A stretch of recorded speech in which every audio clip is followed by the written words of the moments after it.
Sasa hivyo ukiangalia mechi nyingi za mwisho zimekuwa na upinzani mkubwa, kwa sababu unaona kabisa timu zinaweza kupambana. Hamna mtu anayekubali kushindwa kwa 3-0. Ukiona ni 3-1, 3-2 na 3-2 zenyewe zinakuwa kweli za kuvutana. Pointi zinavuka hadi 15, 17, pointi zinavuka zinaenda kabisa hadi 20. Huu ni ushindani ambao umeongezeka, na pia unatokana na namna gani timu zinavyojiandaa, timu zilivyosajili. Unaona kabisa sajili za mwaka huu ni sajili ambazo zinataka kila timu inataka kushinda.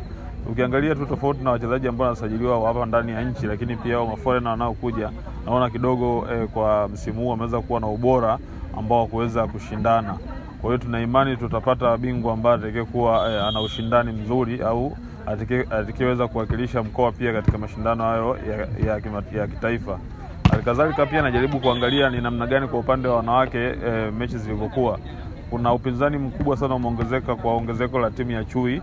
Mwaka jana kidogo Chui ilikuwa imeyumba, lakini mwaka huu hapo kuna upinzani kati ya Chui, Kampala University, ukiangalia Tanzania Prison, ukiangalia Bandari, Jeshi Stars, JKT. Kwa kweli ushindani kwa upande wa wanawake nao umekuwa ni mkubwa. Mpaka sasa hivi haieleweki bingwa atakuwa nani. Hata kuishi inakuwa ni changamoto, kwa sababu mtu yote anaweza leo kalala vizuri, kesho akaamka vibaya.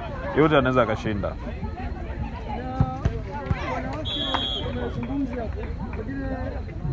Nini ambacho kipo kwa upande wa wanawake, ukizingatia ligi za wengine au michezo mingine wanawake wamekuwa chini kwa upande wa